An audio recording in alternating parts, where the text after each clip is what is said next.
Anza Fyandomo, tamka maneno ya baraka kwa Mary Priska. Mheshimiwa Mwenyekiti na mkutano wote huu hapa, ninamshukuru Mwenyezi Mungu kwa kuwa nafsi ya moyo wangu. Amen. Mara zote nimekuwa nikisema. Amen. Moyo wangu umejaa upendo. Amen. Hata linapokuja vitu mbele yangu, ninalishangaa na kulisamehe na kufuta. Amen. Upendo wangu ndio jana ni moyo wangu. Basi hata mdogo wangu huyu Mary Priska ninampenda. Amen.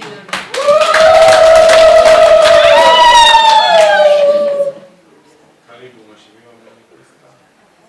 Asante kwa nafasi Mheshimiwa Mwenyekiti. Kwanza ni kushukuru na tumshukuru sana Mungu anayekutumia. Ninaamini sio kwa ufahamu wako, lakini unatumika kama chombo mbele ya Mwenyezi Mungu.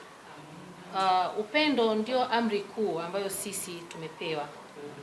Katika maagizo yako, mimi nipende tu kusema sina tatizo na dadangu Suma, na kupenda na kutakia kila la heri.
CCM inayoongozwa na Daktari Samia Suluhu Hassan, lakini ndani ya mkoa wetu hiyo ndio CCM inayoongozwa na Patrick Mwalunenge. Niliona nitangulie kuongea kufanya hichi tukio kwa sababu ndio msingi wa hichi kikao.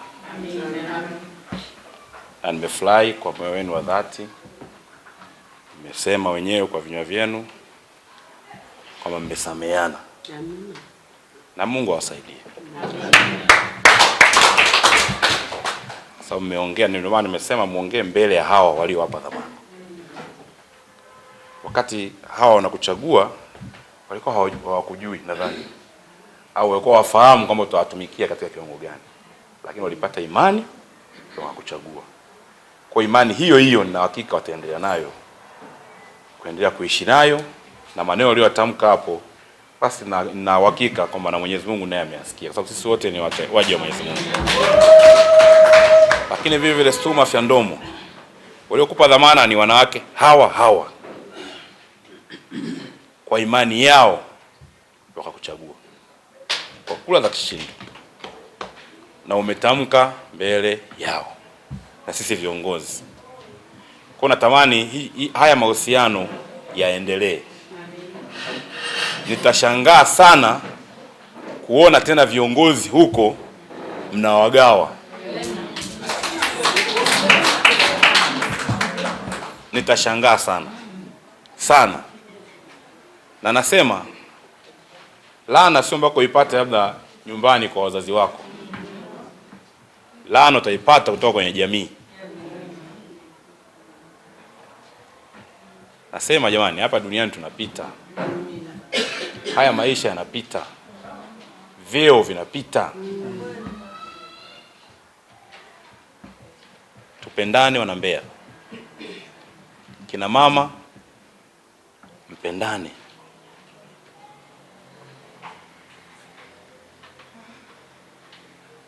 Leo Mary Priska umepewa nafasi hiyo, lakini kuna wanawake wangapi Mbeya? Elamu jitathmini, yani wako wadada au mabinti wenye uwezo pengine kuliko hata wewe, wako wangapi? Wapo wengi, lakini ni Mungu ndio alisema uwe wewe.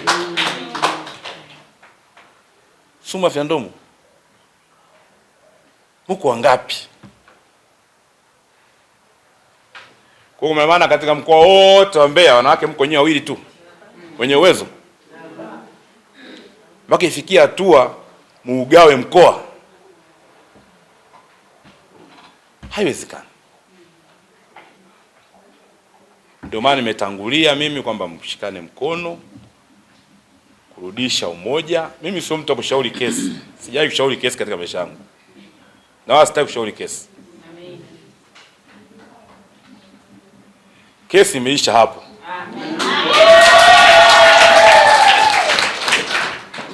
Mimi nimetoa barua nyingi tu toka makao makuu ya chama inayohusiana na wabunge wawili, lakini na maelezo kutoka viongozi wa juu mengine mazito kabisa. Nichukue hatua kama chama, lakini sikuwahi mimi kuwaita. Nimewahi kuita? Hiyo ndio staili ya uongozi wangu. Lakini kesi tumemaliza hapa mbele ya hao walio hapa dhamana. Kama kuna mtu ana dhamira mbaya, ana hila, chuki juu ya mwenzake, viishie kwenye ukumbi huu leo. Wakati mnasali hapa Suma na mwenzako, mimi nilikuwa naangalia hawa wajumbe huu mkutano, wote wameinamisha vichwa chini na wanaomba Mungu. Amina. Nilikuwa naangalia wote mmoja mmoja kwa sura. Wanachokitamka ndicho hicho kitatoka kwenye mioyo yao. Lakini nikaona wote wanatamka kinatoka kwenye mioyo yao. Maana yake ni kwamba wajumbe hawa pia wa baraza na kamati tendaji walikuwa wafurahishi na yanayoendelea.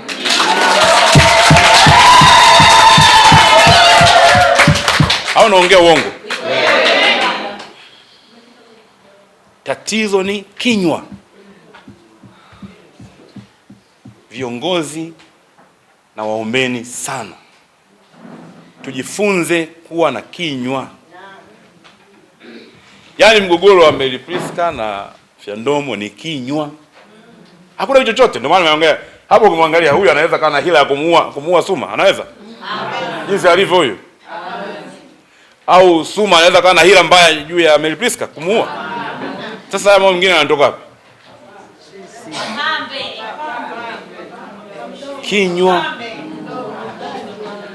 Ndio anasema, nawaambieni mama zangu, hata kwenye familia ukiwa mama una kinywa cha hovyo, ndoa itakushinda, familia itakushinda, watoto watakushinda. Mimi si ndio kiongozi mwenye chama, ningeweza kutamka chochote, nikamtamka chochote Mary Priska au Fyandomo, chochote ningeweza kusema, ungefanya nini? Lakini lazima ni control kinywa na matamshi yangu. Kwa sababu matamshi yanaishi. Ndio maana leo ukiongea kitu kasema huyu atanikoma mimi, akipata matatizo polisi wanaanza na wewe. Uliongea kwa sababu ya hasira tu, labda umekakuuzi, umetamka neno, akipata matatizo yule mtu hata kwa namna nyingine, uchunguzi unaanzia wewe ulisema hivi siku ile, na maneno yanaenea, mwisho unatengenezwa chuki ambayo ina maana yote. Kwa hiyo naombeni sana tujifunze kucontrol kinywa. Hata kama umekasirika vipi, kana kichocho moyoni, angalia na wakati gani wa kuongea na uongee wapi ukiwa na nani. Majungu, fitini ni vitu vibaya sana. Vinatuchelewesha. watu wanapoongea huko Mbeya kuhusu UWT huko juu, mambo ya ovyo. Sasa yaani utafikiri sisi hiki chama kiko nchi nyingine. Kwa nini? Na wote hapa ni wacha Mungu. Huyu Mungu mnayemwabudu kweli ndio anawatuma mfanyayo? Ni nafsi. Kuna wanawake oye, naomba utulivu jamani. Kuna mtu anaweza akafanya hivyo vitu hata apate chochote. Wajumbe utulivu, mwenyekiti anazungumza na wao. Ni tabia tu. Tabia tu, character. Mwingine hata apate chochote. Lakini maneno yanatoka mwingine anatoka kwa Suma afya ndomo anasema Mary Priska kana kuongea hivi. Aenda kwa Mary Priska. Unajua Suma? Leo tulikuwa naye. Ya nini hayo? Sasa na nyinyi viongozi wetu ambao ndio wawakilishi wa wananchi, na nyinyi sasa baadaye unasema labda nimtafute yule mtu hivi ili kwa nisikia ni kweli. Ndio na kanalo kimo unaendeleza. Kasema hivyo atanikoma na mimi. Hatuwezi kufika. Ndio mimi nilipochaguliwa nilisema majungu fitini ni marufuku kwangu. Hamna mtu ananiletea mimi majungu pale. Wewe ukija na majungu mlete huyo naye mfitini. Wewe unamsema Suma vya ndomo wewe. Mary Priska. Njoo naye mwambie Mary Priska niko hapa, njoo na Suma vya ndomo hapa. Uje useme alionisema. Uone kama mtu atasema. Lakini haya yote yanatokea, nyinyi watu wawili mmealea. Mmealea, mmeafuga. Lakini hiyo sio aina ya siasa. Hawa wakuwachagua nyinyi ili kuja kutengeneza majungu na kufitinisha watu. Waliowapeleka nyinyi ni daraja la kwenda kutatua shida zao za wanawake wa mkoa wa Mbeya. Au mnachagua nyinyi kuja mgombane?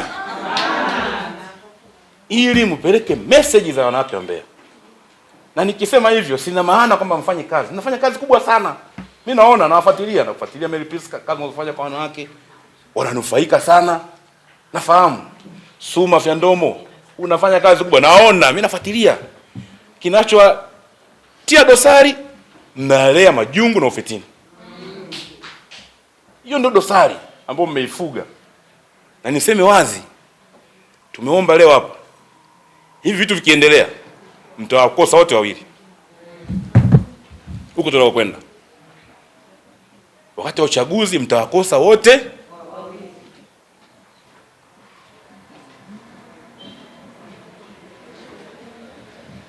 Umenielewa? Mtawakosa wote wawili. Nyinyi muwe washauri wao, na wao kama watoto wenu walete changamoto zile ambazo wanakutana nazo huko, mnakaa mnazijadili kwa pamoja, mnapata ufumbuzi, Mbeya yetu inastawi. Kwa kiongozi kwenye mkoa huu ni baraka kutoka kwa Mungu, wala sio kitu cha bahati mbaya. Lazima ujifikirie kama Mungu mimi ni nani, mimi kanipendelea kuwa katika nafasi hii. Na ndugu yetu Mary Priska, Mungu akujalie umebahatika, umepewa imani na Mheshimiwa Rais. Miaka kuanzia Magufuli na mama ametumbua watu nini, wewe bado unaendelea kuaminika. Sasa hicho peke yake utakiwa yani Mungu sana. Sana. Kwa huku kwa kuna maneno yanakuja, usitakiwe kusiape nafasi hata kidogo. Kuna jambo lolote hapana, mimi usiniambie yule mtu leo msema kama unasikia ni kiongozi ni mwenyekiti wa UWT kwenye wilaya fulani eti anakosema hivi. Ambia hapana, huyu ni kiongozi wangu, sasa nipigia mikula. Kwani muite. Nimesikia hiki na hiki na hiki. Nani kakwambia? Kaniambia fulani, muite hapa. Yaani umemaliza. Suma vya ndomo unasikia bado kuna mwenyekiti wa wilaya fulani sio eti anipende fulani. Kweli? Kweli kiongozi ni mbunge. Una dhamana kubwa. Mwite kwa sababu huyu ndio bosi wako kwa kuchagua. Bana nimesikia tuna jambo, hebu nieleze. Ukamfuata mtu kwa hekima na busara, nina uhakika mtazungumza na atakwambia kilichopo. Sosi haya matatizo ni nini? Atasema. Sababu umemfuata kwa heshima, kwa unyenyekevu. Ni kiongozi wako ndio kupiga kula. Nimesikia kuna jambo hili eti. Hebu nieleze limekuaje? Mbona sio hivyo? Mtayaongea, yatakwisha. Nina uhakika hakuna jambo hata moja linaloshindikana kupitia mazungumzo. Unaona Kongo wanapigana, wametuniashana msuri na mabunduki, lakini mwisho wa siku wanaitwa kwenye mazungumzo ambayo hayana bunduki wala risasi. Mimi naamini katika mazungumzo hakuna linaloharibika. wana CCM, wanawake wa mkoa wa Mbeya, tuwe tunaweka muda wa kuzungumza inapotokea tatizo. Naye mwenyekiti mzuri sana, mama watu, mpole, mwana, hana shida na mtu, lakini sasa mnamfanya aje kufa na stress. Mama watu amemaliza kazi zake, utumishi wa umma uko vizuri, aje kwenye chama muue na mapresha. Ananufaika nini? Ananufaika nini mama? Yengine utamaduni wa kuzungumza. Sisi viongozi tuko hapa, taarifa zinaenda makao makuu. Kuna watu wanawasiliana moja kwa moja na makao makuu kule ya chama. Vinakwenda kule, habari zinakuja. Mwisho wa siku zinakuja kwangu, mwenyekiti, hili unalijua? Mimi silijui. Inawezekana wao labda wana uongozi wao. Ndio maana hapa alikuwa anaongea huyo kaimu katibu kwamba msimamizi wa jumuiya hizi zote ni chama mkoa. Na jambo linalosumbua kweli, kuna jambo gani Mbeya tunaweza kuchukua kulimaliza sisi hapa mpaka liende makao makuu? Lipi? Mimi nishafungua milango wazi, kama mwenyekiti wangu ndio mimi nipo. Mna tatizo lolote, njoeni. Kwa sababu sisi ndio tuna nafasi kubwa sana ya kuongea na wale viongozi kujuu kule. Kazi ungekuwa ni wafitini na Mbeya, sidhani kama kuna mtu angebaki, angekuwa kwenye nafasi. Kuna mtu angebaki? Yaani mimi nifike kule badala kuongea masuala ya chama na watu wa Mbeya wanatezo gani, nianze ufitini. Unajua pale kuna katibu yule simtaki kabisa, mtoe. Huyu si nini, mtoe. Kweli? Ndio kicho nileta mimi Mbeya. Majungu. Alafu naomba mtoe mtu kwa interest zako.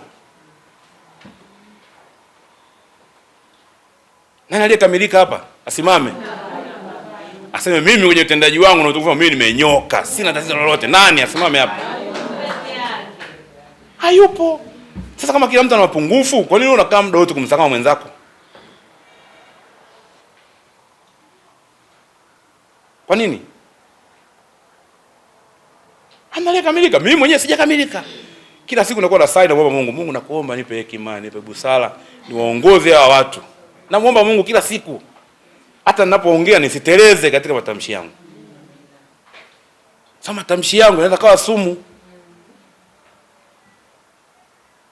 Ndivyo tunavyotoka twende hivyo. Mimi nimesafiri na katibu mkuu yule Nchimbi kwenda China. Wiki 2 niko naye. Tukimaliza mkutano mimi usiku niko naye chumbani, tunakaa mimi na yeye tunaongea mpaka saa 8 usiku. Lakini sijawahi kumuongelea kiongozi yoyote wa chama mkoa wa Mbeya. Wala wa serikali.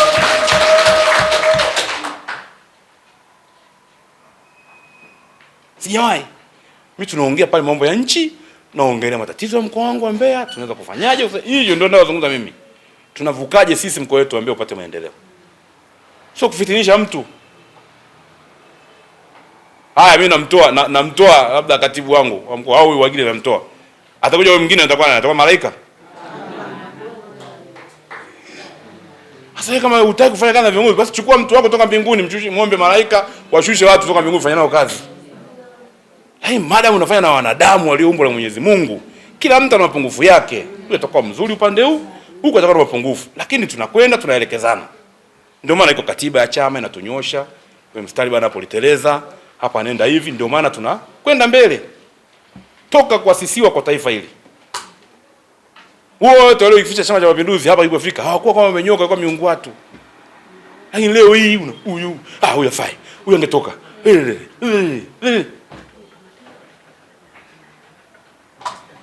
Tunachelewa Mbeya. Mtawatoa watu wazuri kwa interest zenu binafsi, mwisho wa siku Mbeya haiendi mbele kimaendeleo. Juzi mlikuwa kwa mkutano ule nikasema rushwa ya ufitini na majungu ni mbaya kuliko tapesa. Sasa kuleta majungu kwangu mimi kiongozi utaniaminisha mimi niamini mtu ni mbaya sana nikafanya maamuzi ninamtoa. Kumbe kwa ajili yako wewe. Kumbe yule mtu anafaa kwa ajili ya mkoa wetu wa Mbeya. Naomba sana Mungu atusaidie. Tukirudi huko tunakorudi tukawe mfano bora kama viongozi. Control sana vinywa vyetu, control sana kila unachokiongea. Unakiongea kwa sababu ya nini? Kila mkutano au genge unaloita kuzungumza, unaongea, mwisho wa siku angalia chama kinanufaika au unanufaika mimi. Kama upime kila kauli na kila kikao unachokifanya, hapa ni kwa manufaa ya chama au mimi. Matatizo yapo, shida zipo, lakini tusiziendekeze shida zikaondoa utu wetu na nafasi zetu. Alafu niwaambie ni kwenye uzuri wa chama hiki, hamna siri. Yeye kwenye Chama cha Mapinduzi hamna siri. Hata kuongea na mtu Dodoma, sio Dar es Salaam, ukajua mko wawili, Mbeya vitafika.